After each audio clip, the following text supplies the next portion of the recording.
We got another prospect coming up here, Payton Talbott, who will be fighting this weekend on the main card, which is kind of surprising for his UFC debut, against Nick Aguirre on the Brendan Allen versus Paul Craig card, which it's not the most stacked card, definitely not.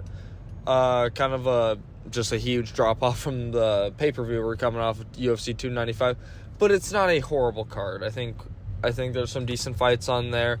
Not really any ranked fights on there besides the main event. But when it comes to this, to Payton Talbott, just phenomenal striker, just very flashy, very high volume. He's very creative. That super young. He's 25, I believe.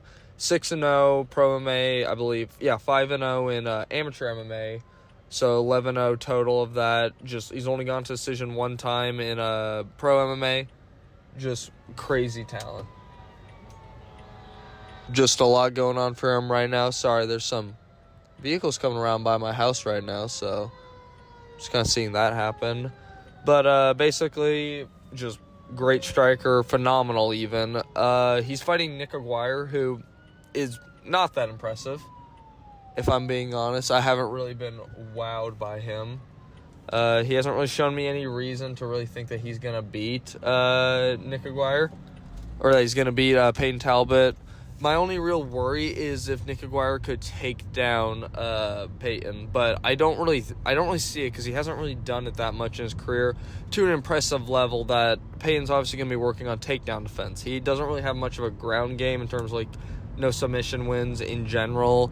I don't think he's ever attempted a submission. He might have attempted a takedown here or there, maybe just to kind of be flashing oh yeah, I'm well-rounded. But we all know what he's trying to do. He is a striker. Foremost of that, a lot of people are comparing him to Sean O'Malley. It's a little too soon to say that or anything, but there's a lot of potential there, and I'm all here for it because bantamweight is consistently probably one of the most entertaining divisions there is, and this is just another guy prospect. And to follow up, another thing that kind of impressed me was he set the record for most significant strikes landed in a fight in the Dana White Contender Series against, I don't remember his name, but it's Tracy Cortez's brother, who was 7-2 at the time. Overall, all the opponents he's fought have not been terrible. They've been pretty decent, so it's not to be fair, he hasn't even had a long career in MMA, but he at least has been fighting winning records. We get some of these prospects where you have to be going through them with a bit of a magnifying glass, kind of see who they're doing, and none of the people he's beaten are world beaters or these oh, watch out for these guys as well. But they aren't huge cans or anything. It's people that were at his level of him coming up, and he's gone through them very just easily, in my opinion. I think this guy has so much talent. I think he can go far, but with the bantamweight division, that's just such a difficult thing to kind of predict because there's so many prospects in there. You get fighters there where you're no, they're not getting far. I didn't think Sean O'Malley was ever going to beat Peter Yan, let alone fight for the title and then win the title even. So, anything can really happen in this division, and I'm seeing strikers seem to be doing pretty good recently, so he has to do that. But I think I was gonna say work on his ground game, but we just really haven't seen anything of it. So he could be phenomenal on there. He could go out there, get a flying armbar or something, or flying triangle or any of that. We just don't know. I don't think he's gonna do that or be super good on the ground, but he's going to have to work on that.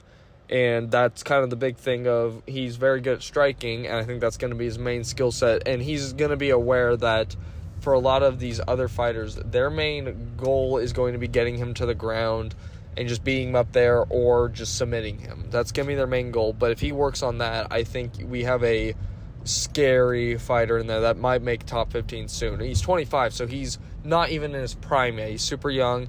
And I know 6-0 doesn't sound like a lot, but you mix that with a 5-0 amateur career, making that 11-0. This guy has some experience in that. That's a little bit deceiving in there. So I think watch out for this guy. He was also the A1 champion, which is Uriah Faber's promotion, so that adds to it a bit. But yeah, watch out for this guy this weekend. This is kind of an easy layup fight he has here. Watch me regret saying that, but I think they're trying to ease him into it, which, part of me is yeah, that makes sense. But the other part of me is come on, you gotta test this guy. Don't give him I feel like it's a bit of a step down from some of the things. But watch out for this guy. He's gonna be great in my opinion. Bye.